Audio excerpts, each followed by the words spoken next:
naturel, on le mettait plutôt sur le rural, ce qui est vrai. Mais justement, il paraît que les remontées de vos terrains respectifs nous ont fait comprendre que vous aviez de plus en plus régulièrement des propositions de projets qui sont en lien avec la nature en ville. Et donc, c'est pour ça que on a prévu, on a programmé ce petit état des lieux avec un éminent spécialiste, encore un, du CEREMA cette fois-ci, donc Jérôme Champ, qui est directeur de projet paysage, écologie urbaine et urbanisme, donc au CEREMA, et qui va nous expliquer en quoi nature, ville, biodiversité, tout ça, ça peut aussi entrer dans nos cordes ou pas. Comme vous le voyez déjà en sous-titre, il y a des définitions, il y a des notions, mais il y aura aussi beaucoup d'exemples concrets. Donc, je n'en dis pas plus, je laisse la parole à notre invité et encore merci d'avoir accepté de nous consacrer ce webinaire. Les procédures sont toujours les mêmes, c'est-à-dire que la séance va être enregistrée, donc vous pourrez la revisionner ou bien la conseiller à des collègues qui n'auraient pas pu se connecter aujourd'hui. 1 heure de présentation, 30 minutes de questions-réponses. N'hésitez pas à enregistrer vos questions au fur et à mesure dans le petit espace de conversation. Et puis, nous sommes tout écoute et tout oui pour cette nouvelle séquence de Nature en ville. Bon, merci beaucoup en tout cas pour l'invitation. Je vais me présenter en 2 minutes et puis vous expliquer un peu le fil rouge qu'on va suivre pendant cette heure. Alors, donc moi, je suis Jérôme Champ, je suis à la base architecte paysagiste et urbaniste. Et donc, je travaille pour le CEREMA, qui est le centre d'études et d'expertise sur les risques, l'environnement, la mobilité et les aménagements. Donc, je suis situé géographiquement à Lyon, mais je travaille au niveau national avec des collègues qui sont dans des entités plus régionalisées du CEREMA, territorialisées en fait. Voilà. Alors, le CEREMA, c'est un établissement public qui travaille pour le ministère de l'écologie et le ministère de la cohésion des territoires. Donc, c'est nos 2 ministères de tutelle. Voilà. Alors, effectivement, mes sujets d'études sont l'urbanisme, la nature en ville, le paysage également. Paysage, donc on reviendra sur ces définitions-là, bien entendu. Et mon objet d'étude en particulier ces derniers temps sont les arbres en ville, comment on les plante, comment on les choisit et quels sont leurs avantages, leurs bénéfices dans ces changements climatiques qui nous préoccupent tous. Voilà. Voilà, donc c'est plutôt vaste. Alors, par rapport aux présentations que vous avez eues ces derniers temps, je vais reprendre des définitions peut-être à ma sauce. J'irai peut-être moins loin que mes précédents interlocuteurs pour éviter de répéter. Mais voilà, je vais aller plus vers la nature en ville. J'essaierai d'illustrer un maximum par des exemples. Et puis, bien sûr, n'hésitez pas pour les questions, comme on a dit tout à l'heure. Bon, voilà, j'essaierai de répondre. Même si on n'est pas, bien sûr, même si ce sont mes sujets d'expertise, on n'est pas quand même pas expert. J'ai pas réponse à tout. Par contre, il y a des choses que je peux interroger des collègues ou vous donner des pistes plus tard. Je le ferai volontiers. Il n'y a pas de souci. Voilà, j'aurai peut-être pas une réponse à 100% de tout ce que vous allez me demander après.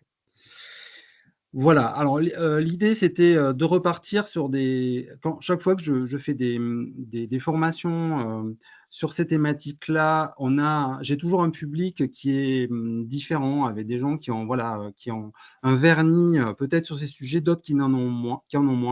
Du coup, l'idée c'est de repartir, d'avoir une base commune sur des définitions. Je vais essayer d'aller un petit peu lentement sur ces définitions, histoire qu'elles soient à peu près intégrées pour tous et toutes.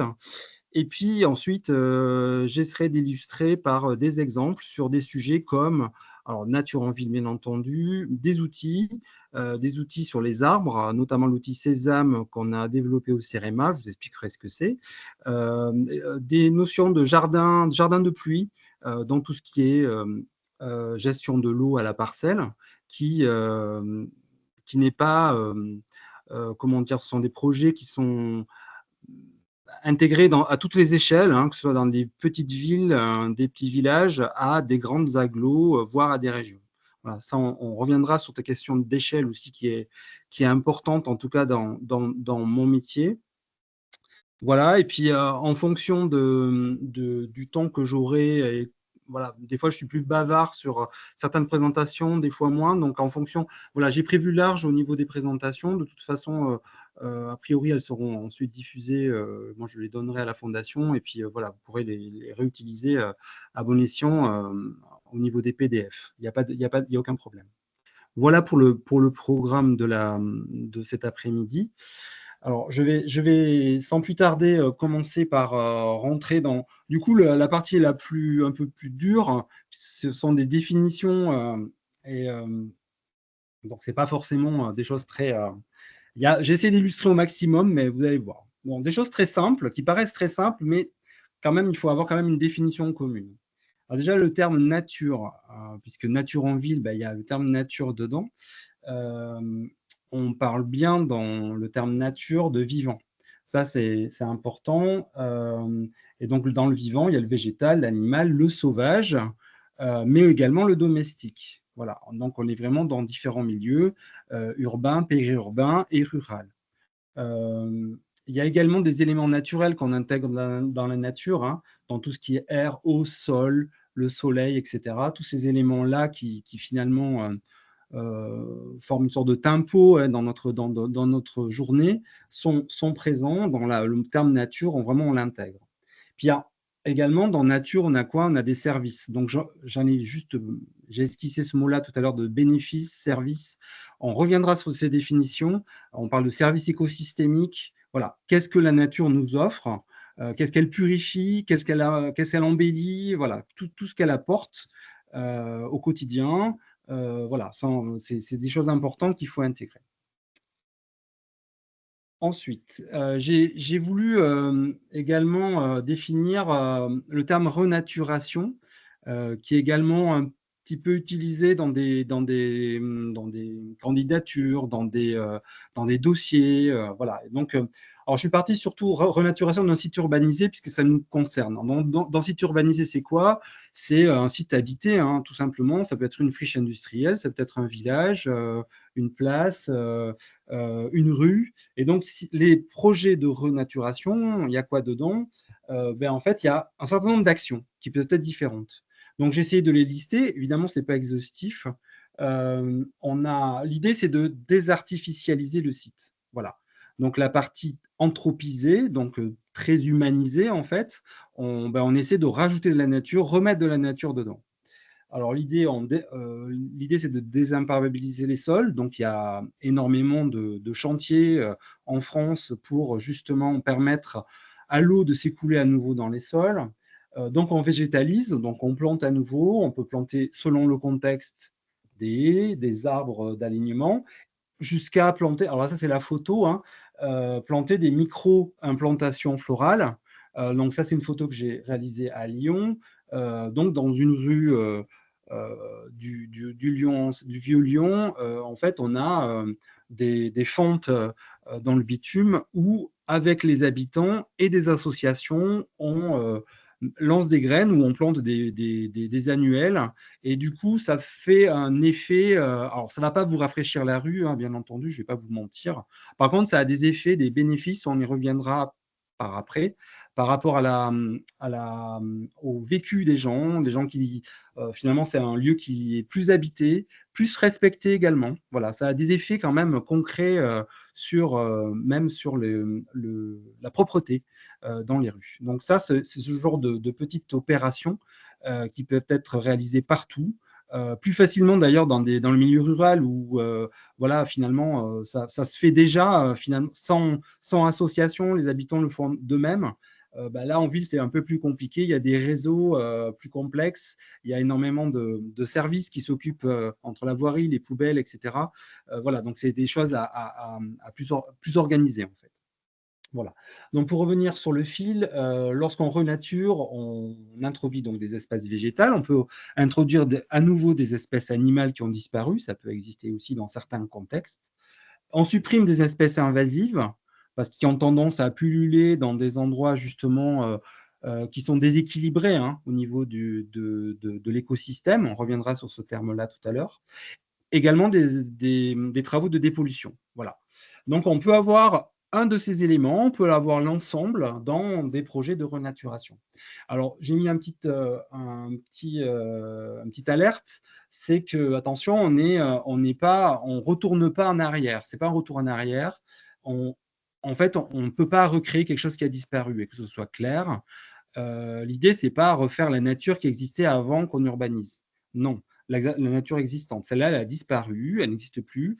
L'idée, c'est de rajouter du végétal ou autre chose, mais qui intègre la demande sociale et qui est compatible, un projet compatible avec notre quotidien, nos modes de faire, l'utilisation de l'espace. Voilà.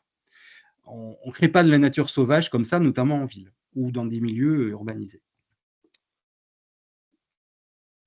Ensuite, le terme écologie, alors là pareil, il a été, qui vient du grec. Donc, c'est intéressant parce que dans la création de ce mot-là, on a vraiment la maison, l'habitat et le discours derrière. Donc, ça, c'est assez intéressant. Donc, c'est quoi? C'est la science vraiment des êtres vivants, de leur milieu et surtout des interactions entre ces éléments. C'est les dynamiques, les interactions, qui fait quoi contre quoi, qui mange qui, etc. Donc, dans l'écologie, on a tout ça. C'est vraiment un écosystème qui fonctionne. Et donc, les questions qu'on peut se poser lorsqu'on traite de l'écologie, c'est quoi? Qu'est-ce qu'il y a comme animaux? Qu'est-ce qu'il y a comme végétaux? Quels sont les organismes? Et quels sont les processus? Qui vit où? Qui fait quoi? Voilà, tout simplement. Bien sûr, dans l'écologie, on a aussi écologie urbaine, où on est sur plus dans un autre contexte, du coup beaucoup plus anthropisé, où, alors j'ai mis des détails, mais vous regarderez dans la littérature, pour faire simple, l'écologie urbaine, avec le terme urbain collé, hein, c'est vraiment la science qui utilise la ville comme un écosystème. Donc, c'est vraiment faire une différence entre le milieu dit naturel, puisque et les milieux plus urbains, plus habités par l'homme, tout simplement.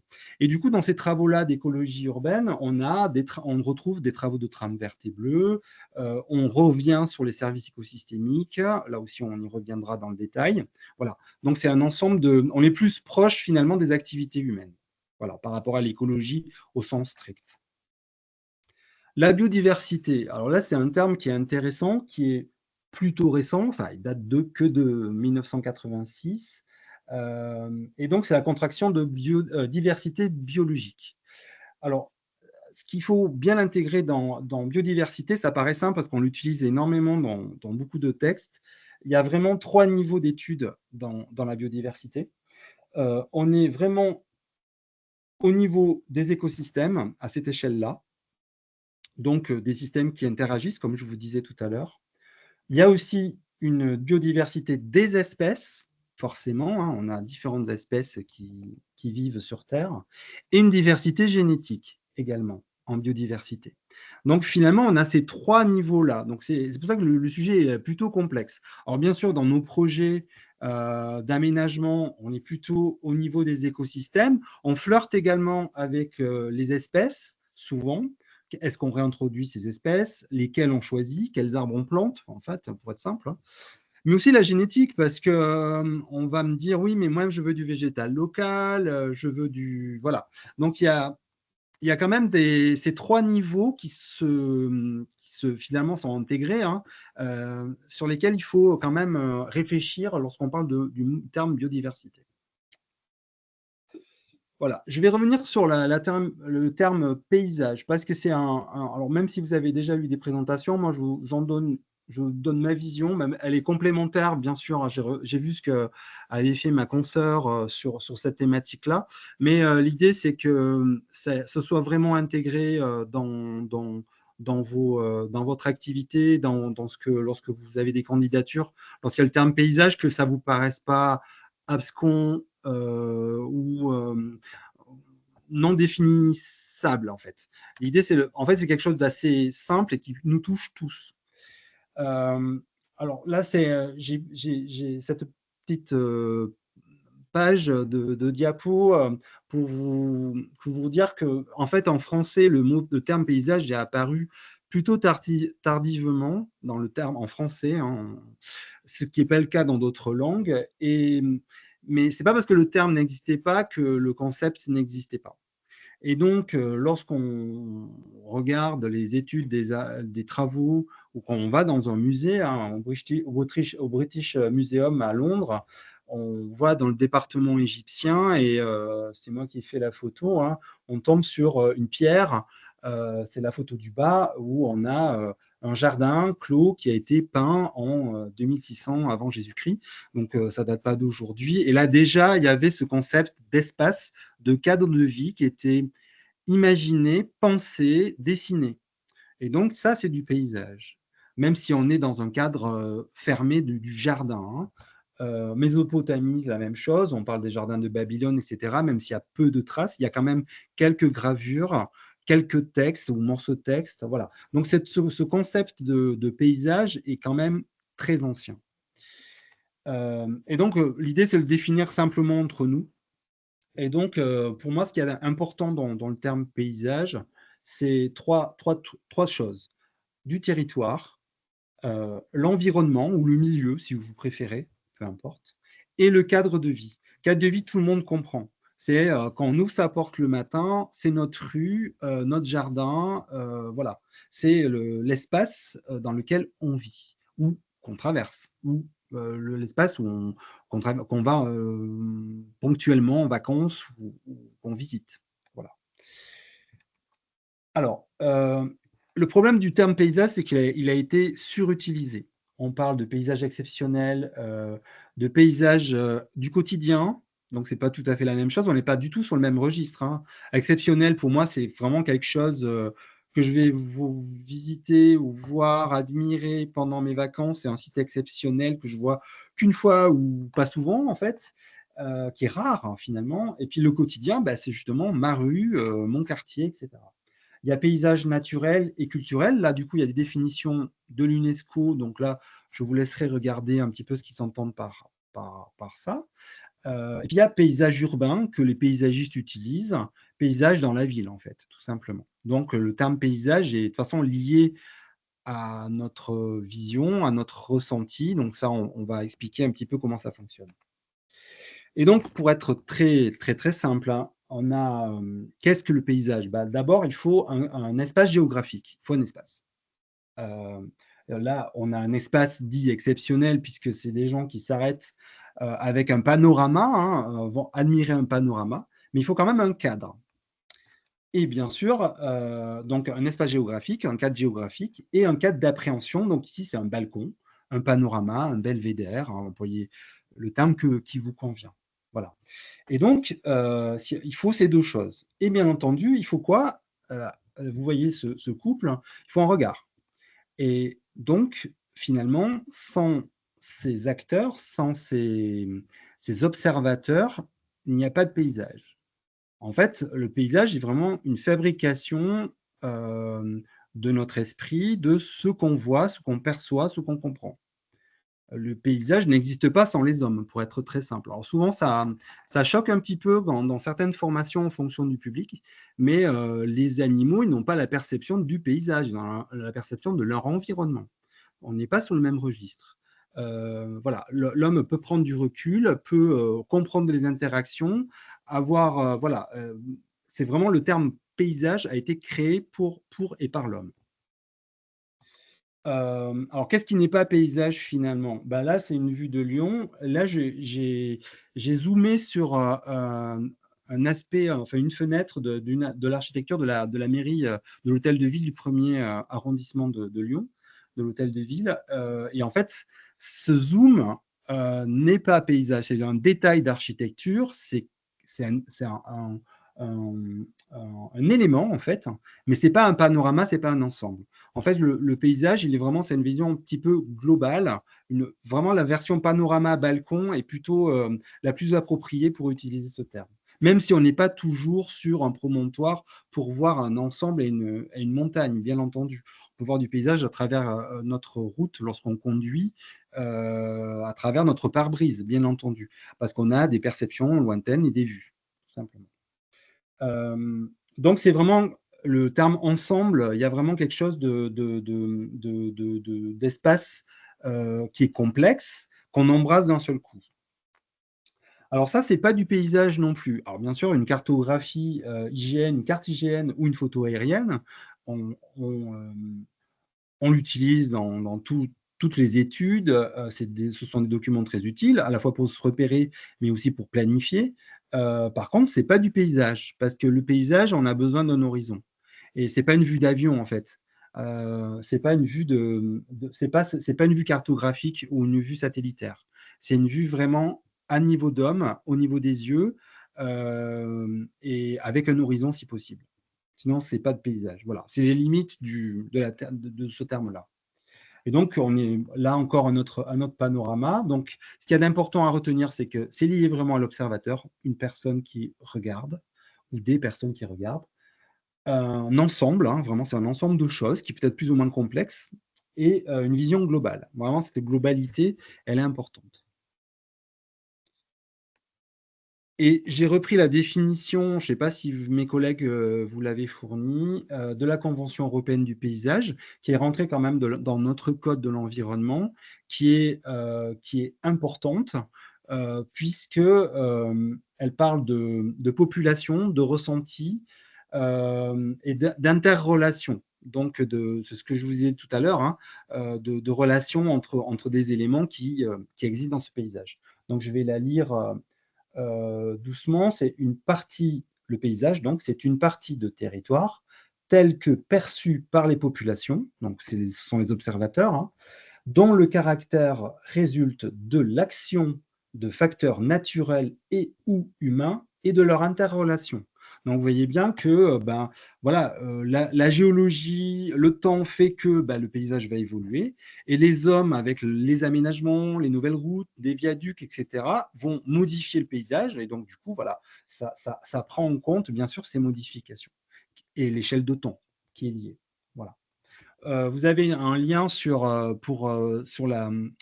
Conseil de l'Europe, c'est lui qui a porté hein, cette convention, avec le texte complet de la convention. C'est un document qui est court et franchement, lisez-le, il est plutôt simple, il n'est pas juridique, il est très simple à comprendre et il y a des extraits qui sont plutôt intéressants pour comprendre un petit peu ce qu'il y a derrière. Surtout l'aspect population, ressenti et participation. On reviendra sur l'aspect participation des gens, des habitants sur ces sujets-là, qui sont vraiment à la portée de tous. Hein. Voilà pour la première présentation. Alors, je vais parler maintenant de... Je vais refaire un partage parce que, à mon avis, il a dû sauter.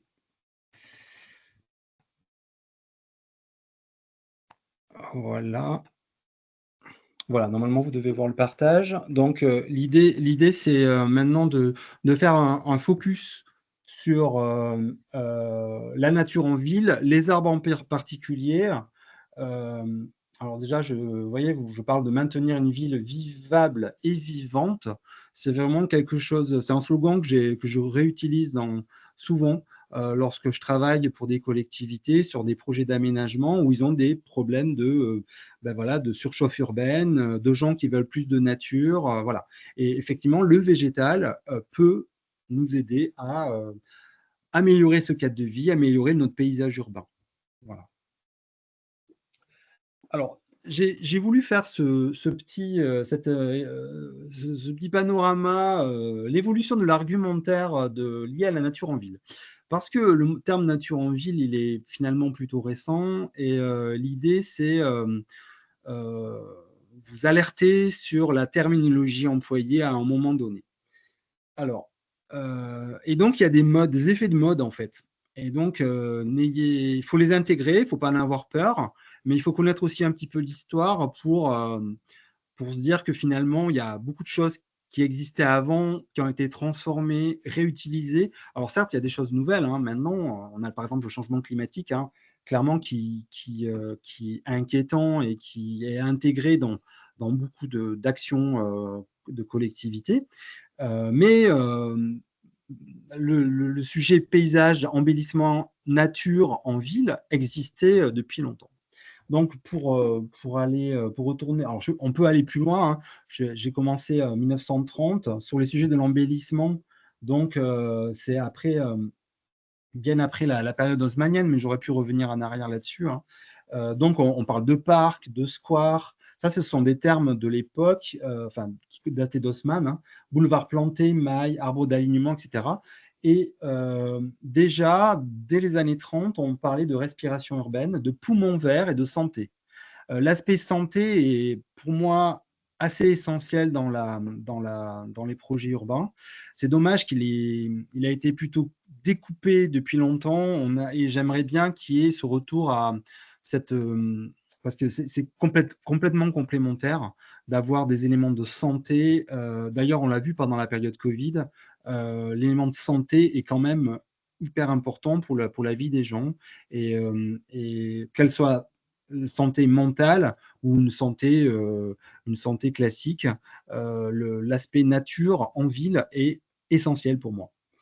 Donc, on passe aux années 50, du coup, c'est des années sociales où on construit énormément de constructions pour les gens après-guerre. Et là, on construit également des bases de loisirs, des zones d'activité sportive, tout ce qui est éducatif, récréatif. Et du coup, on a beaucoup de nature et de projets, de parcs qui sont créés. Et donc, ce que j'ai mis en rouge, ce sont les termes à la mode de l'époque. Donc, on parlait de ceinture verte et qui vient des pays anglo-saxons, mais pas que, en Allemagne également, de Green Belt, donc de ceinture verte, ceinture verte, pardon, en traduction. Voilà. Dans les années 80, on parle enfin de paysage. Il y a des lois paysages qui apparaissent en France, hein. On parle de qualité de cadre de vie. Voilà, le paysage est mis en avant. Et autour des villes se construisent des technopoles vertes. Voilà, ce sont des termes à la mode à l'époque sur ces projets-là. Après, un peu plus tard, dans les années 90, vient le terme écologie. On commence à s'inquiéter des effets de nos projets sur la nature, sur notre environnement. Du coup, le terme biodiversité est utilisé, puisque je vous rappelle, il date de 86, patrimoine naturel, richesse naturelle. Voilà. Et on commence à parler également de trame verte et bleue, même si la trame verte et bleue, ça a mis un peu plus de temps à venir dans les documents d'urbanisme, et de zones inconstructibles, les fameuses zones ND, qui apparaissent également. Ensuite, dans les années 2000, il y a la loi SRU de renouvellement urbain, donc on parle de développement durable, de réseaux maillés, de services écosystémiques qui commencent en tout cas les scientifiques ont réussi à diffuser ces infos et du coup elles commencent à être intégrées chez les techniciens des collectivités. Et donc il y a des projets de villes durables, on parle de villes vertes, etc. à l'époque. 2010, donc là, c'est plutôt proche de chez nous, de maintenant, du temps présent. Donc, on parle de changement climatique enfin, de perte de biodiversité. Là, vraiment, on est un peu la tête devant le mur. On parle également d'îlots de chaleur. Donc, ça, on reviendra sur qu'est-ce qu'on peut faire, même s'il n'y a pas de formule magique, hein. Il y a également des projets de zéro phyto. Donc, on n'utilise plus avant les lois, hein. Il y a des villes qui sont avant-garde et qui commence à interdire tous les produits phytosanitaires en ville dans l'entretien des espaces verts. Voilà. Ça commence d'abord par des villes un petit peu vraiment avant-garde. Et donc, on parle de transition énergétique, écologique, écoquartier. Bon, on poursuit bien sûr ces thématiques en 2024. Et bon, évidemment, les nouvelles ne sont pas excellentes, vous le savez. Donc, cette présentation, on l'utilise pour vraiment pour rappeler ce qu'est le changement climatique et vraiment ce glissement de température du sud au nord est quand même assez fort. Là, sur la carte que vous voyez, la carte européenne, ce qui est en rouge, ce sont vraiment les jours de canicule qui se cumulent. Plus c'est rouge, plus il y en a dans l'année. Et donc, vous voyez qu'on partait dans les années 70 à 2000 à quasiment pas de jours, inférieur à 5 en tout cas, de jours de canicule dans nos pays européens. Et puis là, on arrive à un mois de canicule quasi en France, dans le sud de la France, quoi. Donc, c'est des choses qui font que on doit s'adapter, on doit adapter nos projets, on doit adapter nos plantations et nos modes de vie. Voilà.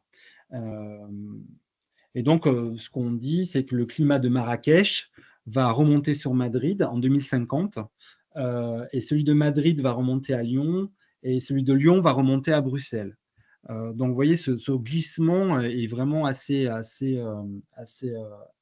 important, et nos villes ne sont pas forcément préparées en tout cas la ville de Lyon, ici, n'est pas du tout préparée à avoir le climat de Madrid. Je ne sais pas si l'un ou l'une de vous est parti à Madrid en plein été, c'est même pas la peine en fait. On reste dedans, les températures sont infernales. Voilà, donc pour ces événements-là, ces modifications profondes de notre environnement, ben voilà, il y a des choses à faire. Il ne faut pas rester les bras croisés. Et donc, le végétal peut nous aider, en tout cas, à améliorer un tant soit peu les îlots de chaleur, comme on a dit. Et donc, là, vous avez une représentation euh, réalisée par mes collègues d'un îlot de chaleur. Alors ça a été aussi diffusé par des scientifiques sous plein de formats différents. Vous comprenez bien que dans les centres urbains, donc on a vraiment le cône, hein, euh, où les espaces minéraux peu végétalisés concentrent la chaleur et la diffusent pendant la nuit, d'où l'effet canicule, puisque la nuit, ça ne rafraîchit plus. Et donc, voilà. Ce qui n'est pas du tout le cas des espaces extérieurs qui sont plus végétalisés. Voilà. Et donc, il faut travailler sur améliorer la présence du végétal, les matériaux, etc. Et donc, il y a une stratégie à produire. Et l'idée, c'est, en 2050, ce n'est pas non plus aujourd'hui. Donc, on a du temps, enfin du temps. Il faut le faire vite, mais je veux dire, on peut construire une stratégie, anticiper, planter les bonnes essences, et puis surtout répondre aux attentes citoyennes, puisqu'on l'a vu, hein, on le savait avant, mais le Covid a vraiment montré ça, que les gens attendent de la nature en ville, euh, vraiment près de chez eux. Voilà. Donc, cette demande de végétalisation, elle est plutôt forte, ce qui va dans le sens des projets qui peuvent lutter contre le changement climatique. Voilà. Donc, nous avons, au niveau du CEREMA, nous avons travaillé, je redétaillerai cette diapo tout à l'heure quand je parlerai de l'outil Sésame. Donc là, c'est pour vous parler un petit peu des services écosystémiques. Et l'idée, c'est de réfléchir à un arbre, qu'est-ce qu'il nous apporte lorsqu'il est planté, lorsqu'il est mature, donc à 30 ans, parce que lorsqu'on plante un arbre qui a 10 ans, pour un arbre d'alignement, hein, bon, il produit peu d'ombrage, et finalement, au niveau paysage, il a peu de présence, le stockage carbone, il est faible. Voilà, il faut du temps. Et le temps pour l'arbre n'est pas le même temps que pour l'humain. Donc, à 30 ans, on a un arbre qui commence à avoir qui peut répondre à ces enjeux-là, et il peut offrir certains services. Alors, pour les lister rapidement, on a donc rafraîchissement du climat urbain, régulation de la qualité de l'air. Alors, c'est pas magique, hein, que ce soit clair. Certains polluants peuvent être intégrés et désintégrés ou stockés par le végétal. On a des poussières qui peuvent se coller aux feuilles également, sauf que de toute façon, ces polluants-là, sauf s'ils sont détruits, ce qui est quand même plutôt rare, ils sont stockés et donc ils restent dans l'environnement. Les feuilles tombent, ça tombe au sol, donc le polluant, ok, on ne l'a pas respiré, mais il va dans le sol. Voilà, que ce soit clair, ce n'est pas un outil d'épuration magique. Paysage et cadre de vie, forcément, un alignement d'arbres, voilà, ça, c'est un apport certain. Stockage de carbone, bah, voilà, c'est parce que l'arbre il va rester longtemps, dans un espace et puis il peut stocker du carbone pendant ce temps-là. Et à la fin, on peut récupérer le bois pour faire autre chose. Bien sûr, stabilisation des pentes, réduction de l'érosion en superficie, notamment dans les zones qui sont pas minéralisées. Réduction du ruissellement, ça c'est quand même quelque chose d'important. Après toutes les pluies que nous avons eues, ben, les espaces qui sont arborés ben, résistent mieux, absorbent plus l'eau dans les sols. L'alimentation, alors dans certains cas, on peut planter des arbres pour avoir des fruits, mais pas partout et pas toujours. Et puis biodiversité, alors là aussi, certaines espèces qui peuvent s'adapter à la ville, ben, peuvent vivre dans nos arbres. Et plus l'arbre est vieux, plus la biodiversité, à toutes les échelles, hein, ça peut être de la mousse jusqu'à des insectes, à des oiseaux, etc., voilà, cette biodiversité peut s'installer et vivre. Alors, en général, dans le métier d'urbaniste et de paysagiste, on travaille énormément sur la notion d'échelle. Je pense que dans vos métiers également, lorsque vous regardez une candidature, un dossier, bah, vous traitez des dossiers peut-être d'échelles différentes. Est-ce qu'on traite de la place autour d'un... Est-ce que c'est le village, le centre-bourg, ou est-ce que c'est une taille un peu plus large au niveau de l'impact visuel de ce qui va être aménagé? Donc, il y a des questions d'échelle à s'imaginer, à comprendre. Donc, l'idée, c'est de vous donner des grandes échelles, en tout cas, sur les travaux qu'on conduit. Partir des grandes métropoles, donc, parce que ça, ce sont les grosses échelles. Alors, peut-être qu'ils ne vous concernent pas, vous, directement, mais il n'empêche que c'est dans les grandes métropoles où il y a énormément de services d'ingénierie et de recherche que de bonnes idées peuvent émerger et qui peuvent aussi percoler jusqu'à des projets beaucoup plus humbles, simples, dans des espaces ruraux. Voilà. Notamment dans la nature en ville, dans le choix des essences, etc. Donc, par exemple, je vous donnerai un exemple, juste après, un exemple de plans canopés, hein. Ce sont des plans vraiment à l'échelle de grosses métropoles où on réfléchit, on construit une stratégie à comment densifier le couvert végétal pour qu'il y ait un maximum de services écosystémiques pour vraiment s'adapter au changement climatique. Voilà. Donc ça, c'est des choses qui se font dans certaines villes, qui sont assez innovants, avant-garde et qui commencent à être diffusées petit à petit, qui peuvent être aussi déclinées à des échelles plus petites. Dans les villes, donc, je vous ai dit, il y a des boulevards, il y a des rues plantées, etc. Donc, nous, on travaille sous l'outil Sésame. Là, je ferai pareil une présentation spécifique pour vous expliquer. En fait, c'est un outil qui permet de choisir les bonnes essences d'arbres aux bons endroits, toujours dans l'idée d'un changement de climat, parce que certaines essences ne vont pas tout simplement pas résister à un climat différent dans 30 ans. Et dans 30 ans, justement, l'essence que je plante aujourd'hui, elle sera adulte, et ce qui veut dire qu'il faut qu'elle puisse résister. Voilà. Après, l'échelle des quartiers, donc on a des projets urbains, des écoquartiers, des liaisons vertes aussi, donc tout ce qui est trame verte, etc. C'est des choses qui se déclinent à l'échelle des quartiers parce que ça concerne tous les gens. Et puis, on a à l'échelle des rues, hein, quelles que ce soit des rues de grosses villes, mais aussi de petites villes, on a un peu imaginé des jardins de pluie. Là aussi, je vous présenterai ce que c'est. Bref, c'est de la gestion de l'eau à la parcelle, tout simplement. Voilà. Micro-implantation florale, etc. Ça, j'en ai parlé tout à l'heure. Donc, pour aller assez rapidement sur les plans canopés, c'est vraiment, là, c'est un exemple qui est un petit peu exotique, mais qui est pour moi hyper intéressant parce que c'est une grosse métropole d'Australie qui a des problèmes de climat comme les nôtres. Et ils ont imaginé comment ils vont adapter, planter, quelle stratégie adopter en fait, quelles sont les rues les plus sur lesquelles il faut vraiment planter tout de suite. Est-ce que ce sont les rues où il y a les plus des lieux de chaleur? Est-ce que ce sont des rues où il y a le plus d'EHPAD ou d'un jardin d'enfants ou d'écoles primaires? Voilà, ce genre de questions, on se les pose également dans des villes plus petites comme Libourne, où on a travaillé avec eux pour vraiment trouver avec eux, mais qu'est-ce qu'on va planter? On n'a pas des moyens illimités, et donc les projets, on met le paquet où et avec quels végétaux? Voilà. Et donc ces grosses villes réfléchissent à des choses ambitieuses, hein. Ils veulent augmenter de 22 à 40% le couvert forestier d'une ville qui est une grosse agglomération avec des millions d'habitants. Donc il y a des circulations, il y a des voitures partout. Bon, c'est pas non plus un endroit bucolique de forêt. Voilà.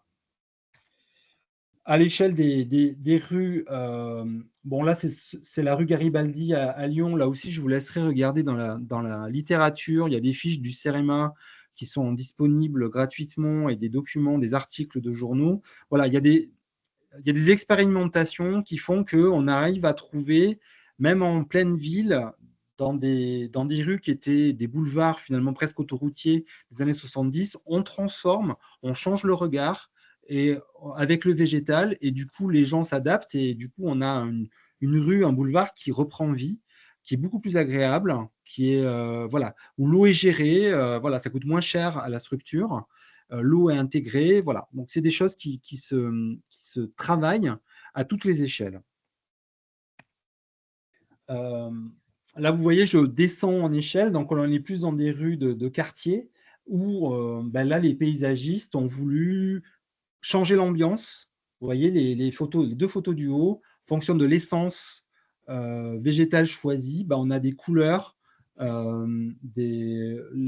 finalement, la lumière est tamisée d'une autre façon et des ambiances différentes. Et donc, ça, c'est des choses que vous pouvez trouver dans les projets, puisque les végétaux, le choix du végétal, finalement, il n'y a pas que choisir le végétal qui va tenir la route dans 30 ans, il y a aussi qu'est-ce qu'on veut comme ambiance, qu'est-ce qu'on veut que que les gens se sentent bien, pour que les gens finalement traversent ces espaces.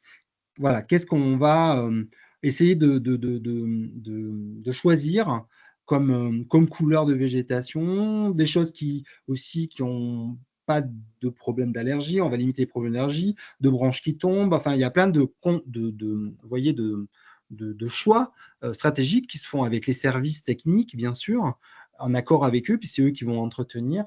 Voilà, donc ces choix-là, ils sont vraiment à faire au cas par cas. Il n'y a pas de recette magique ni d'outils magiques, hein. Sésame est un outil qui propose des choses, mais c'est finalement aux décideurs et aux gestionnaires à choisir au final, puisque c'est lui qui va, voilà, pendant plusieurs années, composer avec ce qui est planté.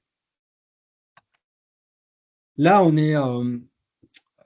n'est plus à l'échelle des alignements, mais plutôt de l'arbre isolé qui peut être dans un village, hein, dans une ville. Et l'arbre en lui-même, eh ben, il a une signification, il a une importance. Alors évidemment, on peut avoir des tilleuls centenaires comme là à Pérouge, qui est l'arbre centenaire, le tilleul qui a une histoire importante pour la ville, pour le village. Mais aussi, on peut avoir des arbres plus simples, des micocouliers, comme là à Grimaud dans le 83, où cet arbre-là forme un espace, une ambiance propre cette petite place, voilà, et où il fait bon s'abriter quand il fait canicule. Voilà. Donc ces histoires-là, ces aménagements-là sont très importants pour le devenir finalement de ces espaces-là. Du coup, quand on plante petit, ben voilà, il faut imaginer ça à long terme, à moyen terme. Est-ce que ça va tenir le choc? Et puis, quelle ambiance ça va donner? Et bien sûr, on peut descendre encore plus petit avec tout ce qui est jardin, îlots privés, etc. Et ça, on le voit dans certains villages où finalement, il n'y a pas d'alignement parce que ce sont des rues simples. Mais il y a de la végétation qui déborde des jardins, les entrées des maisons particulières ou des petits immeubles sont hyper végétalisés. On n'a pas besoin de micro-implantation florale parce qu'on a déjà des jardins qui sont vraiment plantés au pied de la rue.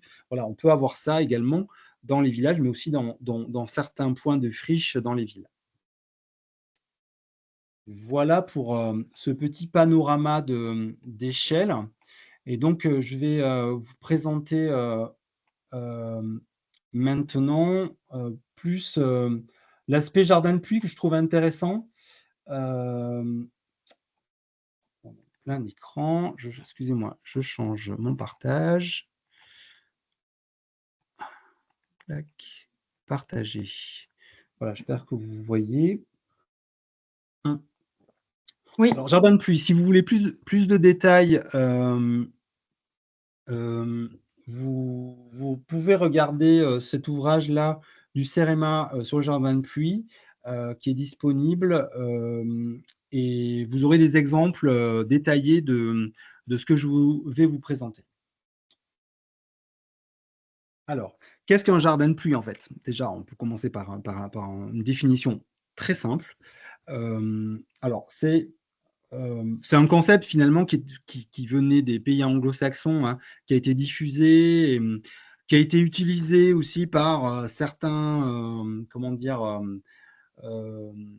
certaines firmes pour vendre un petit peu tout et n'importe quoi. Mais il y a des gens quand même qui travaillent sur l'eau et le végétal depuis des années, qui n'utilisaient pas forcément le terme d'un jardin de pluie d'ailleurs, hein, mais peu importe. Là, l'idée, c'est vraiment d'avoir, vous voyez les logos, hein, on a de l'eau, du végétal, une gestion écologique de l'eau pluviale. Donc, en d'autres termes, l'eau, eh ben, elle est gérée par le sol, par le végétal directement. Elle ne rentre pas dans les tuyaux. Il n'y a pas d'assainissement. Il y a de la biodiversité, si possible. En général, quand il y a de l'eau et du végétal, la biodiversité s'invite. Et également les bienfaits. Donc, ce qu'il y a derrière bienfaits, ce sont évidemment tout ce qui est biodiversité, services écosystémiques. Donc, des exemples. Je vais décrire un des exemples du bouquin. Donc, on est dans un village pas loin de Nancy, dans l'est de la France, donc qui s'appelle Famec, qui est un village industriel qui n'a pas énormément de moyens. Et, finalement, ils ont voulu construire une opération, faire un quartier, hein, un écoquartier, dit écoquartier, en bordure du village. Et leur idée, c'était donc de travailler avec un bureau d'études, avec un maître d'œuvre qui s'appelle Nexity et une agence de paysage, Claire Alliot, qui a permis de transformer le projet initial pour intégrer le végétal, intégrer l'eau, la gestion de l'eau avec des jardins de pluie. Mais des choses très simples, sans énormément d'argent, et des choses surtout qui vont intéresser les futurs habitants, qui vont améliorer leur cadre de vie. C'est ça qui est important en fait. Alors là, vous avez une photo aérienne.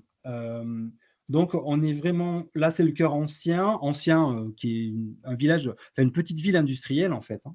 Et donc, ça, c'est tout le quartier qui a été créé.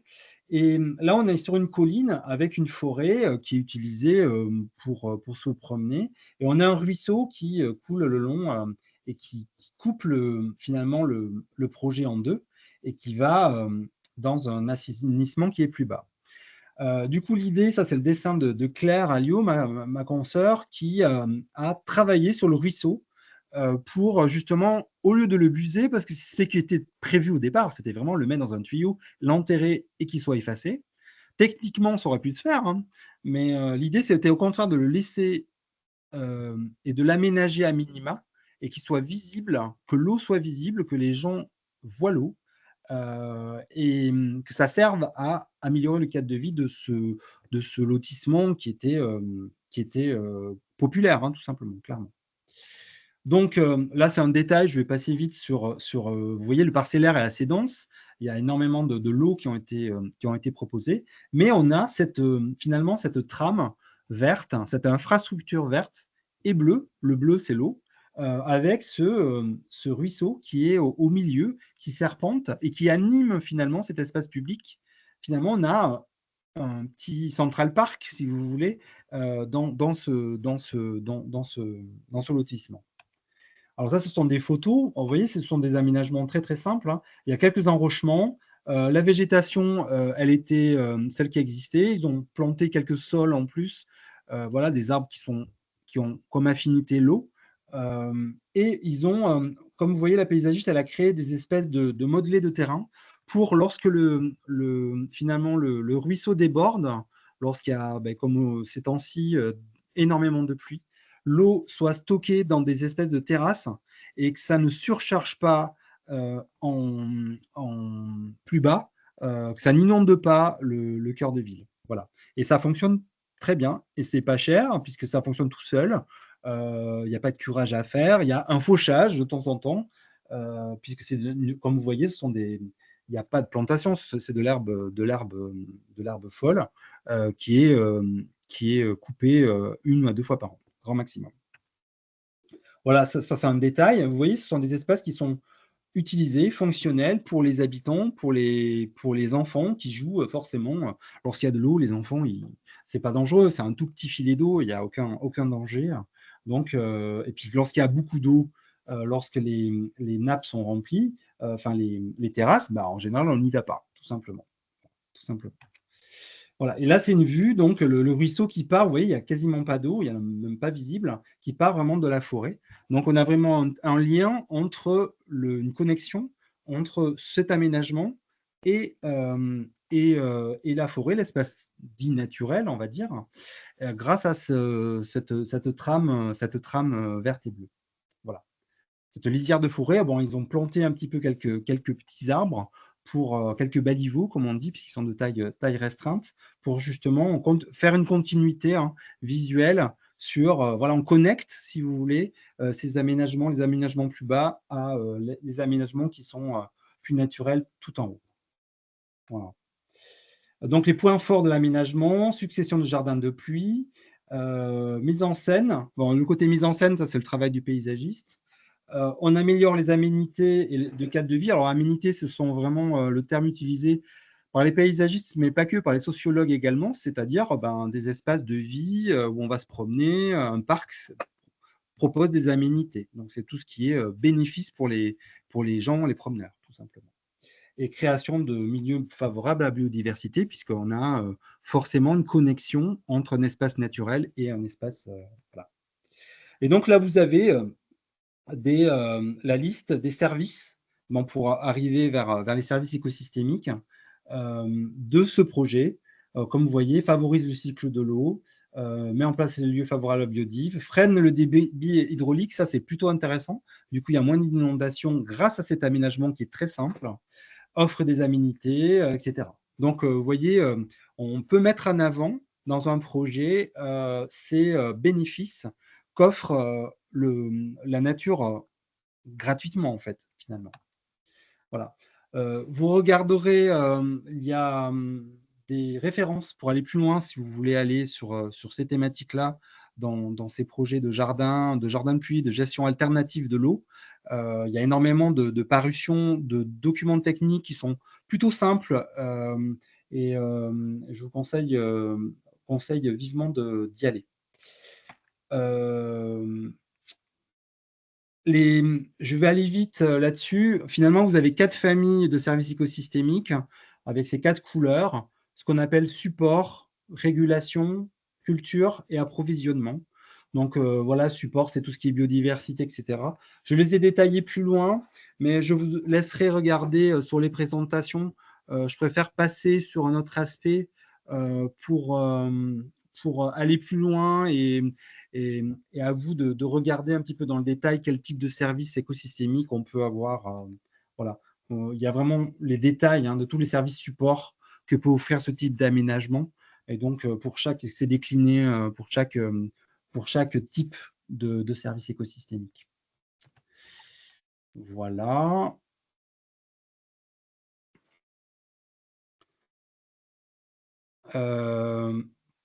Alors, j'ai mon écran qui s'éteint, je suis désolé.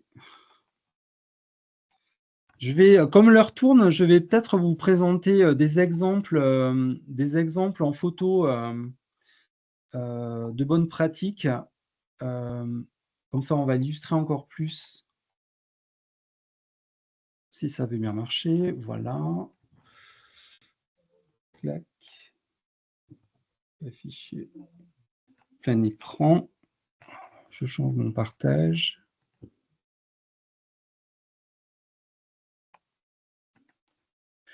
Voilà, l'idée, c'est d'illustrer un petit peu tous ces sujets qui sont à la fois complexes, évolutifs aussi dans le temps. Les termes, vous voyez, évoluent en fonction aussi des commanditaires, des gens qui vont écrire les dossiers de candidature ou de documentation technique. Voilà, en fonction de ces regards du type d'acteur, vous allez avoir un vocabulaire qui peut changer, mais les thématiques de nature, finalement, sont présentes. Là, ce sont des exemples à Chantepie, autour de Rennes. Alors là, c'est un village, enfin, c'est plus qu'un village, c'est une grosse ville autour de Chantepie. C'est un écoquartier qui a été créé sur un espace qui était inondable. Et donc, ces prairies inondables ont été complètement transformées en nouveau quartier. Mais la condition, c'était vraiment de gérer l'eau pluviale et que l'eau, pareil, on ne pouvait pas tout buser, ça coûte trop cher et de toute façon, ça ne fonctionnera pas à cette échelle-là. L'idée, c'est que l'eau soit présente partout. Et donc, finalement, il y a une trame bleue qui a été mise en avant dans tout le quartier, sous format, comme vous voyez là, il y a des creux entre les immeubles qui se remplissent lorsqu'il y a de fortes pluies, puisque toutes les eaux de ruissellement vont dans ces jardins de pluie, hein, qui peuvent être secs le reste de l'année. Et on a aussi un système de ruisseaux qu'on peut traverser. Alors là, c'est un jeu, ah, les enfants peuvent sauter sur les pierres, mais il y a également des passerelles un peu plus simples de traverser lorsqu'on est avec un landau, etc. Ou, avec, ou pour les PMR. Et comme vous voyez, tous les cheminements, en fait, c'est un quartier qui est très poreux, à la fois pour l'eau, mais aussi pour les habitants. C'est-à-dire qu'on peut traverser partout par des sentes ou des sentiers, ou appelés comme vous voulez, des promenades plantées, la plupart du temps très peu minéralisées. Là, il y a quelques pavés autobloquants qui sont perméables. Du coup, voilà, l'eau, elle est vraiment intégrée dans le sol. Et derrière le banc, là, en fait, on a un petit ruisseau qui sépare des habitations. En tout cas, un fossé. Un fossé qui se remplit là aussi avec toutes les eaux de pluie lorsqu'il y en a trop. Et donc, du coup, tout est connecté et tout va vers la rivière qui est un peu plus loin. Voilà. C'est vraiment un système assez complexe qui est fait par évidemment des gens de métier, mais sur lequel il fallait travailler pour intégrer le projet d'aménagement. Et bien sûr, on garde des éléments anciens. Ici, vous avez des vieux platanes, un alignement historique agricole d'un vieux chemin, hein, d'un vieux cheminement. Il a été maintenu du coup, voilà, il fait partie maintenant intégrante du projet. Là, ici, un autre système de promenade également. Voilà, et donc des promenades qui sont plutôt intéressantes dans un quartier qui est vraiment très, très végétalisé. Voilà. On change d'échelle, on va plutôt dans un milieu plus rural et on va dans le Lot. Et là, c'est un projet que j'avais visité sur un petit village qui s'appelle Montbrun, mais vraiment tout petit, hein. Il y a vraiment moins de 100 habitants. Et la mairie dynamique a réussi à monter un projet c'est un projet cœur de ville, donc ils ont eu des financements par le département également et par l'État, où ils ont déplacé, vous voyez ici la départementale qui est vraiment longée, là on a la mairie, et puis là on a une place, qui longeait et cassait finalement le cœur du village, qui a plusieurs hameaux, mais là c'est le hameau principal. Et donc ils ont décalé, là j'ai fait un petit dessin, donc en pointillé on a l'ancien tracé, et là le nouveau. Du coup, on a dégagé tout ce terrain-là. Bon, là, il sert un petit peu de parking quand il y en a besoin, mais il sert aussi d'espace de fête lorsqu'il y a voilà, des événements, espace de rassemblement. Devant la mairie, il y a des mariages, etc. Voilà, donc c'est un réaménagement de village, de cœur de village, qui est, à mon sens, intéressant, où la nature, finalement, elle était là déjà. Donc, c'est plus une recomposition de l'espace. Vous voyez une photo de l'espace qui a été finalement récupéré sur la route, l'ancienne route. On a le château en haut qui domine. Et bon, ils ont évidemment planté au maximum, agrandi les espaces verts et minéralisé. Alors, vous voyez là, du coup, ça, ce sont des espaces poreux, hein, donc l'eau coule. Réaménagé avec des pierres locales et des, comment dire, des entreprises locales également pour composer, recomposer ces pierres de façon comme l'ancien village avant. Alors du coup, c'est des choses qui coûtent cher, mais ils ont réussi à se débrouiller. En fait, c'est un peu la débrouille avec les bonnes personnes, les bons matériaux, avec peu de moyens, on arrive finalement à persuader les gens et à composer, à créer un projet intéressant et de qualité surtout. Voilà. Et du coup, c'est un village où on s'arrête maintenant. Alors, il n'y a qu'un tout petit commerce, mais c'est un lieu où on peut partir pour faire des randonnées, etc. Et du coup, il y a une petite vie qui se crée dans ce village-là. Bon, ils sont allés jusqu'à créer sur le Lot, puisque le Lot est coupé entre. En fait, ce village, il y a la départementale, mais aussi la voie ferrée, et cette double coupure sur le Lot. Donc, du coup, il y a un petit passage inférieur et on peut accéder avec un balcon. Du coup, la vue, le petit panorama sur le Lot, et les gens peuvent enfin se repromener le long de la rivière. Voilà. Donc ça, c'est des choses qui sont plutôt intéressantes. Là, un autre village qui est dans le coin, à Fessel, où pareil, alors là, ils avaient peut-être, c'est un village un peu plus gros, où ils ont permis de végétaliser le long des habitations. Ils ont fait un travail assez intéressant, puisque là, la départementale vraiment coupe le village en deux, sur le calpinage, avec des choses qui ne coûtent pas forcément très cher, parce que c'est des blocs béton. Mais vous voyez, c'est poreux, il y a un petit peu de végétation, ça ne fait pas un vrai trottoir, mais les automobilistes font plus attention. Vous voyez, les gens s'approprient l'espace, mettent des pots, on ne se gare pas, enfin les locaux vont se garer, mais les touristes vont plutôt aller sur des zones de parking parce qu'on ne sait pas si ça appartient, etc. Donc il y a une sorte de respect qui s'intègre, qui est marqué grâce à ce projet qui est simple, hein. Vous voyez, pas besoin de micro-implantation florale, ça se fait de toute façon d'office, ou alors les gens plantent devant leur maison. Et après, on laisse bien sûr en poreux au maximum les espaces publics, et on n'est pas obligé de refaire tous les sols non plus, parce que c'est une question d'argent, hein, comme partout. Donc on refait peut-être les entrées, vous voyez, les entrées pour marquer, pour qualifier, donner de la qualité à certains espaces ponctuellement, voilà, pour donner vraiment un aspect qualitatif à l'image du village, tout simplement. Voilà. Du coup, est-ce que j'ai encore un peu de temps, ou est-ce qu'il faut que je m'arrête? C'est une question que je pose là. Donc, pour leur laisser un petit peu de temps, mais on peut peut-être en prendre, s'il y a encore d'autres exemples aussi parlants que ceux-là, on peut peut-être en prendre encore un ou deux. Mais après, il y a quelques questions intéressantes. On peut peut-être commencer par les questions, et si les questions D'accord?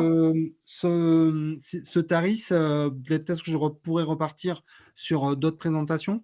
Qu'est-ce que vous en pensez? Oui. Eh Hein? ben, très bien. Alors, notamment, par rapport à ce qu'on vient de voir, il y a une question intéressante sur Déjà, avez-vous des retours sur les expériences de micro-forêts en ville?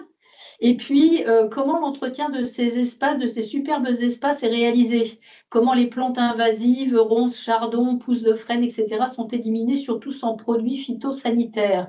Alors Ouais. ça, peut-être directement avec ce qu'on vient de voir. Et puis après, il y en a d'autres qui sont un petit peu plus techniques et réglementaires, et je laisserai aux personnes qui les ont posées, elles pourront elles-mêmes revenir vers voilà,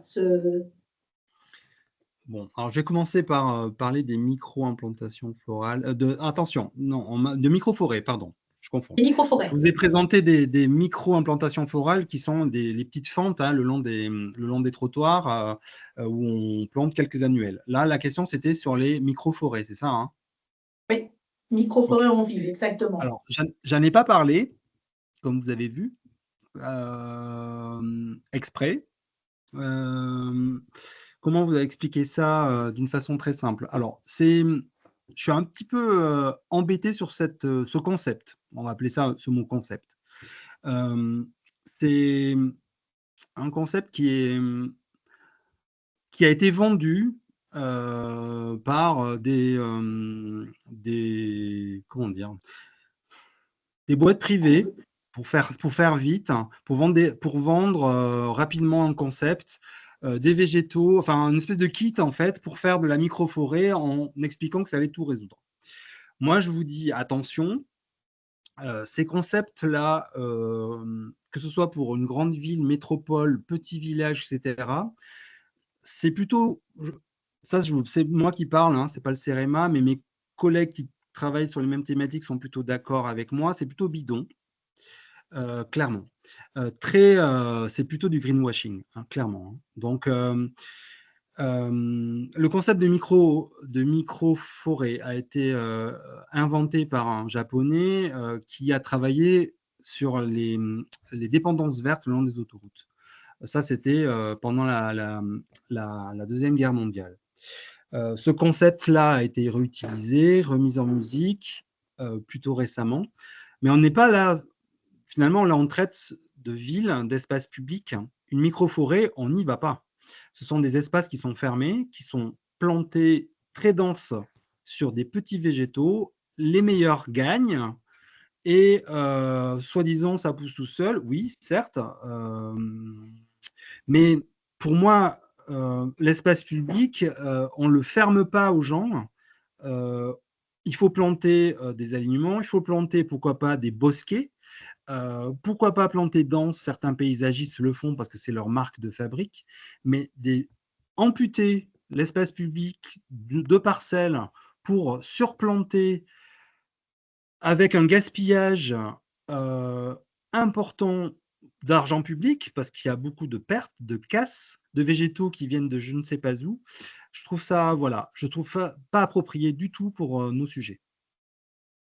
Bah, c'est clair, au moins. Voilà. Merci pour la C'est un réponse. peu dur peut-être, mais c'est vraiment ce que je pense. Ça fait peut-être le lien d'ailleurs. Oui. Après, je vais faire un tout petit bémol. Lorsqu'on a, ça n'empêche pas, lorsqu'on reboise, je parle de reboisement, par exemple de friches, d'espaces où on ne va pas, pour des raisons de dépollution, etc., qu'on fasse façon ONF, en fait, hein, qu'on plante des petits arbres pour faire une plantation à moyen terme, puis après on fait des coupes, etc. Mais ça, c'est de la gestion forestière. On n'est pas dans l'espace, on n'est pas en ville, en zone urbaine ou en zone habitée, quoi. Voilà.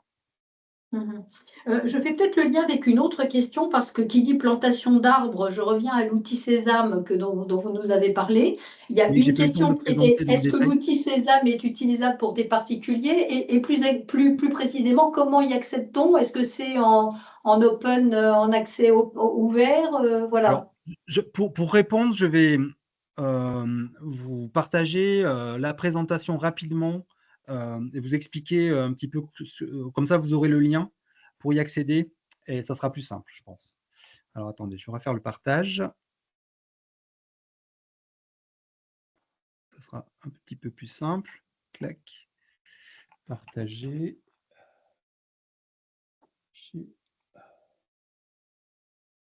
Vous le voyez, plein écran? Très bien. Bon, super. Alors, je vais aller vite parce que je vais vous présenter un cas, mais peu importe. Alors, vous voyez, c'est la même chose, hein, c'est les services. Vraiment, dans Sésame, on a travaillé sur ces services-là. Les services, qu'est-ce qu'apporte l'arbre? Et donc, Sésame, c'est quoi? Donc, dans Sésame, c'est un acronyme, hein, on a derrière service écosystémique rendu par les arbres, modulé selon l'essence. Derrière, il y a chaque essence produit un certain service. Par exemple, un platane va faire de l'ombre, gérer l'eau pluviale, ce que le chêne va faire différemment et peut-être d'une autre façon. Voyez. Donc l'idée, c'est d'apporter une connaissance sur le végétal et répondre aux questions d'un maire. Quel végétaux utiliser, quel service prioriser. Et donc la question, là j'ai pris un maire qui veut faire un projet, il a un problème de pollution, donc il veut des végétaux qui entre guillemets, dépolluent, en tout cas fixent certains polluants. Il veut favoriser la biodiversité, donc certains végétaux favorisent plus que d'autres. Et il veut une ambiance paysagère évoquant l'eau, donc des végétaux qui sont plus liés à la thématique eau. Et donc, c'est un outil. À la base, c'était vraiment un tableur, hein, clairement, où on rentre des données. c'est-à-dire on rentre, d'abord on dit où on est. Est-ce qu'on est sur une place? La typologie paysagère, en fait, est-ce qu'on a une place, un parking, une cour d'école? Voilà, déjà. Et une fois qu'on a coché ça, on coche des filtres où on dit, ben, là, il me faut effectivement des végétaux qui s'occupent des polluants, etc. C'est une sorte de tamis finalement, hein. Et à la fin, on a un résultat, on a une dizaine de végétaux qui sont proposés dans le désordre, sur lesquels on peut bâtir un projet. S'inspirer. Comment dire, le résultat n'est pas à prendre au propre, à la lettre, en fait. Il inspire, il est correct, mais pour plein de raisons, on peut aller sur d'autres végétaux. En tout cas, il informe sur les services qu'apportent ces arbres-là. Voilà. Et donc, chaque végétaux est associé à une fiche. On a dans le détail les avantages et les inconvénients du végétal. Voilà. Donc, l'accès, alors ça, je passe. Bien sûr, on rentre dans. Il y a aussi les problèmes de toxicité, vous voyez, les racines qui peuvent casser. Du coup, chaque arbre peut se planter dans certains endroits, mais pas dans d'autres. C'est pour ça qu'on a une série de filtres et on a étudié plus de 500 végétaux plantés déjà actuellement, sur lesquels on peut travailler et enrichir la gamme végétale des villes et des villages. Et donc, vous allez sur cette adresse-là, qui est très simple, sésame.cerema.fr. Et là, vous avez à la fois de la documentation et vous pouvez accéder directement à l'outil. Alors, le particulier, il peut l'utiliser, bien entendu. Tout le monde, il est ouvert, hein, en fait. Tout le monde peut l'utiliser, sauf que nous, Sésame, l'adapte systématiquement avec la collectivité. C'est-à-dire, on l'adapte au niveau du climat. Par exemple, on a une adaptation au niveau du sud-ouest avec la collectivité de la communauté urbaine de Bordeaux. On l'a fait sur Lyon, on l'a fait à Metz. Initialement, c'était quelque chose qui avait été travaillé pour la ville de Metz. Voilà, on l'a décliné sur Paris. On commence à la décliner sur Nantes. Vous voyez, on commence à couvrir les choses. Nantes, pardon, Angers, pas Nantes. On commence à couvrir les choses, mais on n'a pas couvert toute la France métropolitaine. Du coup, vous n'aurez pas tous les végétaux qu'on peut planter dans votre territoire. Et puis surtout, les changements climatiques, nous, on fait en sorte que les végétaux qu'on choisit s'adaptent au climat de demain. Alors, bien sûr, c'est du climat qui est, comment dire, on regarde les rapports du GIEC, on fait des zooms et ça reste quand même de l'estimation. Mais quand même, ça donne quand même des indications sur, ben voilà, il n'y aura pas d'eau pendant 2 mois, donc est-ce que vous avez des végétaux qui tiennent la route en fait? Voilà, ce genre de questions, on ne peut pas le multiplier. Donc, on est obligé chaque fois de l'adapter. Et en plus, on construit l'outil avec les services techniques, c'est-à-dire que c'est eux qui vont gérer, c'est eux qui plantent, en général, où ils font des marchés, qui vont planter. Et donc, du coup, eux, ils ont des échecs aussi de certains végétaux. Ils ont cette connaissance-là. Donc, on a besoin d'enrichir l'outil avec leurs connaissances. Donc, on le construit ensemble. Du coup, en particulier pour son jardin, moi, je trouve ça dommage parce que il va planter plutôt des arbres d'ornement. Moi, dans mon jardin, j'ai pas envie d'avoir les arbres que je vois dans ma rue. Moi, personnellement, je veux avoir des trucs différents. Mais bon, ça, c'est des choix. L'avantage, c'est que vous pouvez utiliser les fiches. Par exemple, bah oui, le platane, il produit ceci, il a les avantages de cela. Certes, mais est-ce que c'est vraiment adapté à un jardin de particulier? Je suis pas sûr. Après, on commence c'est une demande des collectivités, hein. Donc, on va essayer, on essaie de proposer, d'adapter l'outil pour les collectivités. Mais pour moi, c'est pas la même chose. Pour les gens, pour les habitants. Pour moi, une liste de plantes, des petits guides, des fêtes des plantes, des choses festives en fait, où on invite les gens à réfléchir sur qu'est-ce qu'on plante dans son jardin, ça serait mieux qu'un outil qui est quand même de technicien qui connaît un petit peu le végétal. Voilà. Ça, c'est Il faut aussi également, c'est sans mon doute point de vue. Il faut aussi sans doute prendre en compte la nature des sols. Enfin, il y a peut-être Voilà, il y a des tout ça qui renseignements fait un peu que, plus précis que le particulier n'a pas forcément. voilà. Donc, le particulier pourra toujours regarder, s'intéresser. Il y a toujours des gens qui adorent la botanique. Là, c'est que du latin, hein, clairement. Alors, on met les noms classiques, mais si vous voulez, mais les noms communs, mais en fait, on discute qu'en latin, en fait. Parce que la botanique, c'est ça. Et puis, quand on va acheter en pépinière des essences, les essences sont spécifiques, écrites en latin, il y a des cultivars, etc. C'est quelque chose de complexe quand même. Voilà. J'enchaîne avec des questions plus techniques. Il y avait deux types de questions sur la réglementation, notamment. C'est savoir si vous pouviez résumer quelles sont les principales lois contraignantes pour la protection de la nature et de la biodiversité en ville, zéro phyto, zéro artificialisation, etc. Et une autre qui est peut-être qui est aussi un peu connectée, qui traitait aussi de réglementation que j'ai perdu, mais son auteur peut réagir au pied levé et la reposer. Oui, c'était Euh, pour savoir s'il oui, y avait une réglementation sur la non-destruction des espaces verts qui existent dans le cadre de, par exemple, sur Clermont-Ferrand, il y a beaucoup de pavillons qui sont détruits qui possédaient des jardins et ces pavillons sont lotis par des gros constructeurs qui détruisent complètement ces zones. Et donc, il y a des rues entières où les zones vertes disparaissent. Est-ce qu'il y a une législation là-dessus? Non. Ah ben, en Je vois fait, votre tête. si l'arbre en question n'est pas classé, ce qui peut arriver, hein, Oui, on peut avoir un platane très souvent. centenaire, s'il n'est pas classé, il n'y a rien.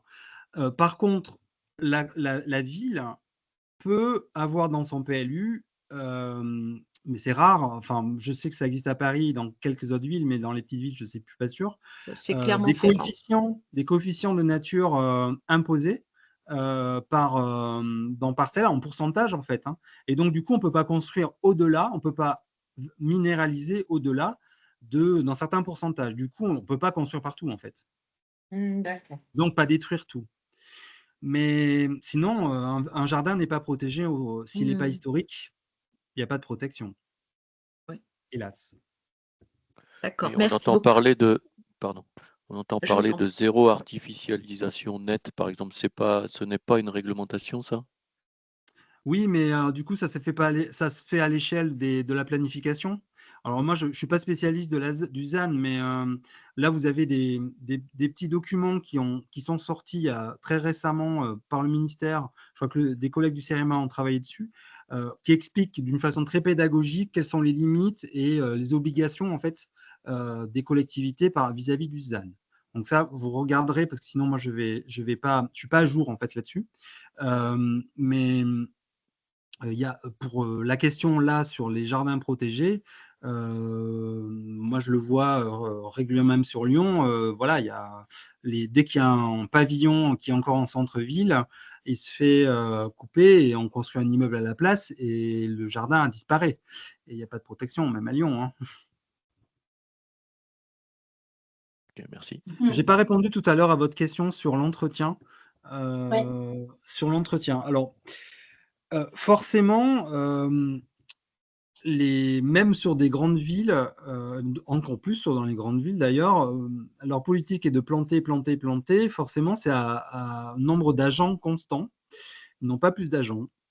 Ce qui veut dire qu'ils ont un entretien différencié, modifié, et on n'a pas un entretien comme on avait avant. Ça, c'est clair.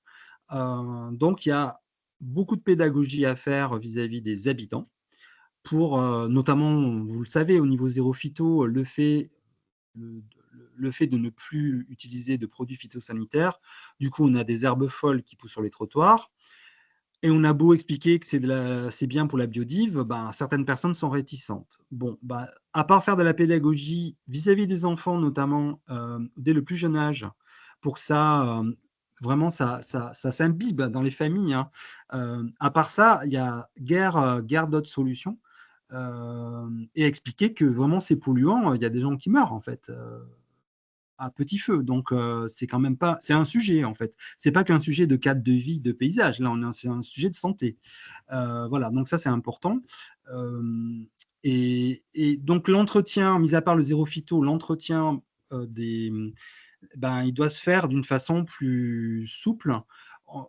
en fait, par exemple, le fleurissement des villes et des villages, ben, forcément, il est plus comme avant, sauf certaines villes qui ont peut-être les services encore ou l'envie d'eux parce que ce sont des villes qui sont très touristiques et dont pour eux, leur image, c'est ça.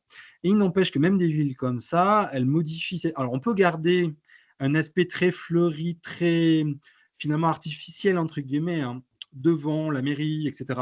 Quelque chose de très visuel, très flashy, montrer qu'on sait faire. Et puis en plus, derrière, il y a de l'ingénierie, il y a des gens qui savent dessiner, choisir les bonnes fleurs au bon moment, etc. Donc c'est quand même de l'art, hein, du fleurissement. Et donc ça, c'est important à maintenir. Par contre, il y a plein d'aspects, d'autres quartiers ou rues qui sont plantés. Ben, la plantation et le fleurissement, il est réalisé d'une façon plus souple et légère. Il y a moins de, on coupe moins, on arrose presque plus. Voilà. Sauf quand c'est jeune, mais on est obligé de modifier nos façons de faire.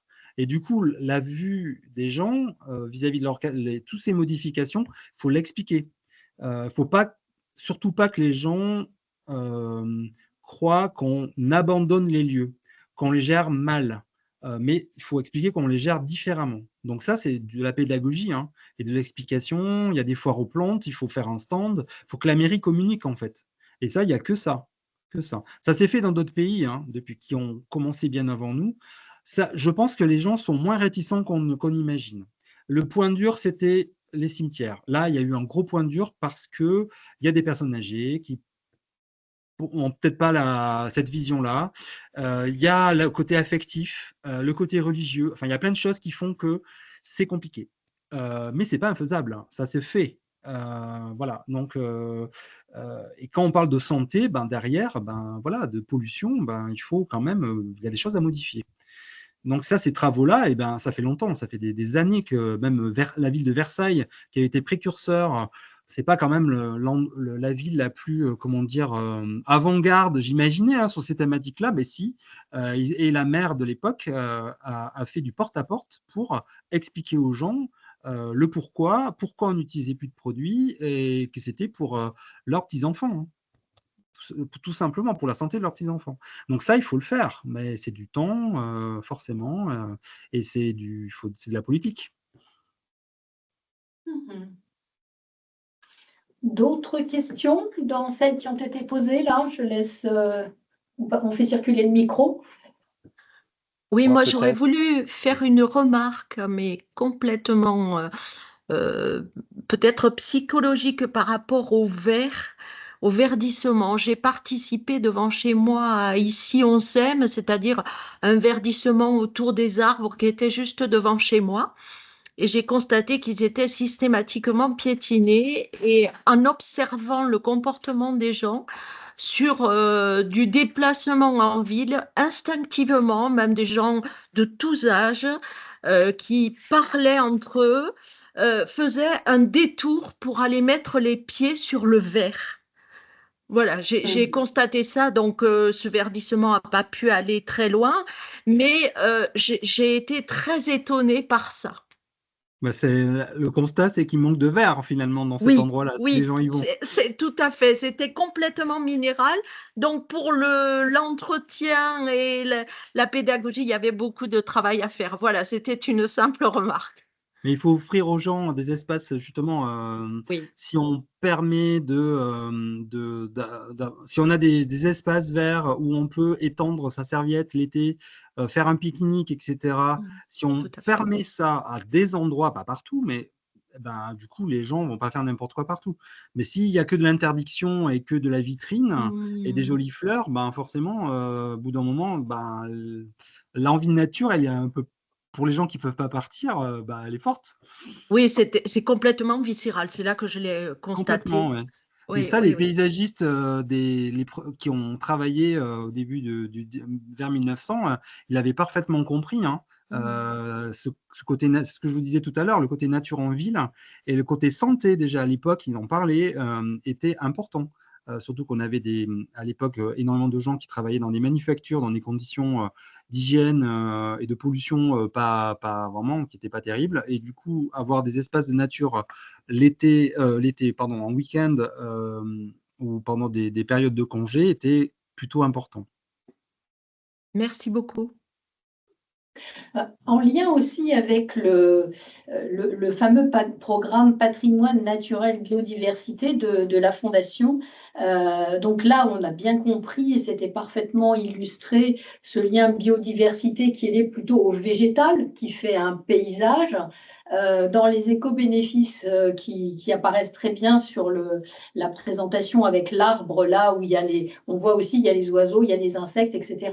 Est-ce que dans les demandes qui vous sont faites par les collectivités, il y a aussi ce souci de regarder est-ce que ça va permettre de retrouver certaines populations d'oiseaux, par exemple les moineaux qui ont beaucoup disparu de certaines villes, ou d'insectes, les papillons, etc. Est-ce que ça c'est mesuré aussi, ou bien est-ce que avant tout c'est quand même l'aspect paysage visuel, le vert qu'on vient d'évoquer, mais à la limite, la biodiversité animale, insectes, etc., elle est peut-être un petit peu moins prise en compte.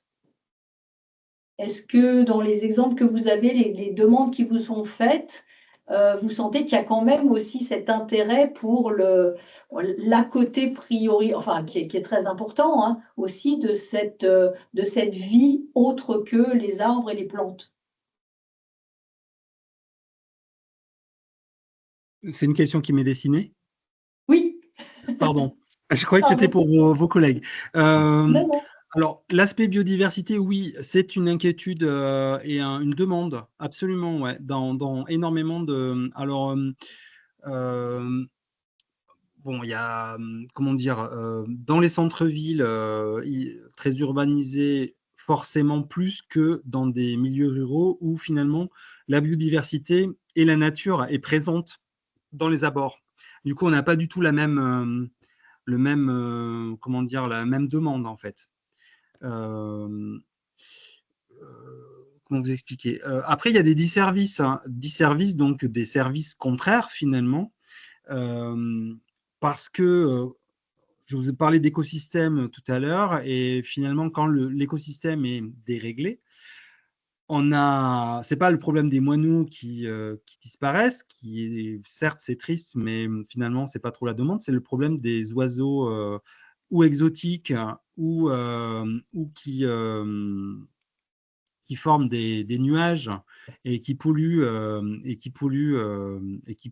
les voitures et les nuées des nuées d'oiseaux qui finalement sont attirés par les espaces verts. Du coup, c'est comment contrôler en fait ces indésirables. C'est plutôt le contrôle de les indésirables qui pose problème. Et là, bon, il y a des solutions. Pas planter en ligne, planter avec des essences différentes. Voilà. Donc, mais c'est tout le problème de la biodiversité. Quand elle n'est pas équilibrée, ben forcément, il y a des problèmes d'exotiques, de plantes, pardon, de plantes envahissantes, qui ne sont pas forcément exotiques d'ailleurs, qui envahissent et qui prennent le pas sur d'autres. Et ce déséquilibre-là, ben, il est marqué parce on a des écosystèmes urbains qui sont fragiles, hein, qui du coup sont en complet déséquilibre. C'est pour ça que certaines, par exemple, il y a de gros problèmes à Paris et dans les grosses villes européennes de j'ai plus leur nom. C'est des petits perroquets là qui sont envahissants, qui sont verts, ils sont mignons tout plein, mais sauf qu'ils des Les perruches. perruches, Non, ouais, non, les perruches c'est Perruches, perruches, perruches. qui sont exotiques, qui viennent du sud, qui viennent du nord de l'Afrique en fait, que j'avais vu quand j'étais adolescent, qui étaient en Espagne, et puis là qui sont largement depuis des années installés à Paris et dans d'autres villes, même il y en a à Londres, elles se sont adaptées, et le problème c'est que du coup là elles prennent la place des moineaux et des oiseaux existants et elles viennent en meute, elles font des nids énormes qui tombent, qui posent des problèmes de sécurité. Voilà, il y a plein de problèmes comme ça qui font que quand la machine est déréglée, ben, voilà, c'est compliqué. Et le végétal ne fait pas tout, hein, clairement. Louis, une dernière remarque en clôture de cette séance? Je vois que tu as levé la Peut-être pas main. en clôture. Oui, oui, oui, tu l'avais. Oui, enfin, merci déjà à Jérôme Champre hein, pour cet exposé très intéressant. Bon, j'aurais pu avoir plusieurs réactions, mais je vais juste me concentrer sur l'une d'entre elles. Et tu l'as un peu évoqué, Christine. Euh, Par rapport aux préoccupations de la Fondation, on a quand même pas mal d'oiseaux qui nichent dans les bâtiments, les hirondelles de fenêtres, hirondelles de cheminée dans une moindre mesure, les chouettes. On a pas mal de mammifères comme les chauves-souris ce qu'on appelle chiroptères, qui sont également présents. Est-ce que le CEREMA s'est intéressé? Est-ce que les élus sont intéressés? Parce que j'ai pu constater dans ma carrière précédente que ce sujet-là n'était pas du tout pris en compte lorsqu'on rénovait des quartiers, lorsqu'on construisait de nouveaux quartiers. La présence de l'avifaune et des mammifères était totalement passée sous silence. Or, c'est la nature en ville. Tout Et à pour fait. nous, fondation qui nous intéressons à la restauration, au maintien de bâtiments anciens, il y a toute une faune qui est inféodée à ces bâtiments et c'est intéressant de faire le lien. Voilà. Donc le Tout à fait. CEREMA peut-il nous y aider?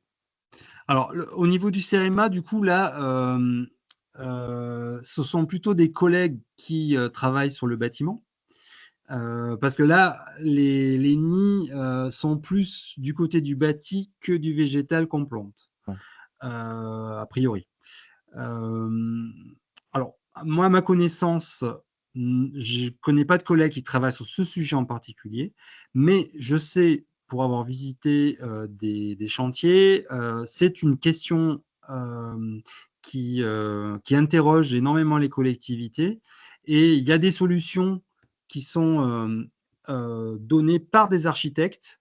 Du coup, c'est du coup par coup à faire, à créer des possibilités de nidification pour justement créer des espaces plutôt que d'avoir des choses très lisses et justement qui empêchent toute nidification des hirondelles notamment. Donc là, ça permet donc il y a des astuces architecturales.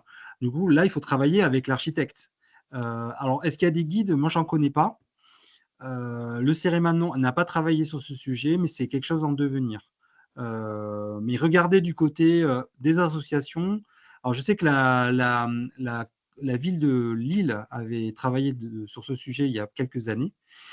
Tout ce qui est chauve-souris, moi, ma connaissance, c'était plutôt des anciens bunkers, des arbres qui étaient laissés sur place, qui étaient morts pour laisser des espaces pour les chauves-souris. Voilà, c'est chaque fois des choses un peu différentes.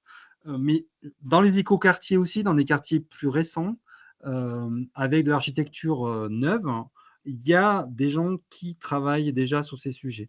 Peut-être aller voir aussi du côté de... Comment ça s'appelle la fondation de Bougrain-Dubourg LPO? oui, tout à fait, qui Ouais. travaille sur ces sujets. Moi, j'avais participé j'avais fait une présentation à une de leurs journées. Ils font des journées une fois par an ou plusieurs fois par an d'ailleurs, qui tournent, qui sont pilotées également. Enfin, le ministère est souvent présent en tout cas. Et donc, eux, ils ont connaissance de peut-être ces aspects techniques ou des petits guides qui existent. Voilà. Merci. Je confirme, c'est Ouais. Françoise, je confirme sur ce point, effectivement, avec la LPO, donc ils ont des documentations sur la possibilité d'installer des nids sur des murs en pierre, notamment quand on fait des réflexions pour certains animaux, et aussi sur les aménagements chauves-souris. Je pense qu'on peut avoir des ressources aussi via la LPO. Oui, effectivement, on est en lien avec eux et ils sont sur le point de sortir un guide sur le patrimoine bâti et la protection de la faune qui y niche. Et donc, on pourra mettre tout ça à votre disposition bientôt. Super. C'est une bonne nouvelle en tout cas. Bon, bah, sur cette bonne nouvelle, nous sommes arrivés au terme de ce webinaire. Un grand merci à vous, Jérôme, pour cette présentation qui nous apporte une bonne quantité de choses intéressantes à mettre dans nos bibliothèques et dans nos têtes. pour les pratiquer. Et puis merci à vous toutes et tous de vous être connectés, d'avoir suivi ça patiemment. Encore une fois, n'hésitez pas à parler autour de vous pour ceux qui pourraient récupérer et entendre réentendre cette présentation très, très riche. Grâce au replay. Hein, donc Julie a mis merci Julie d'avoir mis le lien dans le petit espace de conversation, que vous puissiez le récupérer. Julie, as-tu un autre petit commentaire de fin à faire? Il y aura des nouveaux, voilà, il y aura des nouvelles séances bientôt. Il y en a 2 en décembre encore. Hein. Non, on a parlé de beaucoup de choses. Un grand merci encore à Jérôme pour cette intervention intéressante. Et s'il y a d'autres questions, vous pouvez nous les poser, soit dans ce chat, soit en nous contactant individuellement au niveau de l'équipe Patrimoine Naturel. En tout cas, et merci à toutes et tous d'avoir suivi le webinaire. Merci. Voilà. Bonne fin d'après-midi et puis à bientôt Merci. pour d'autres thématiques. Au Merci revoir. beaucoup. Au revoir. À bientôt. Au revoir.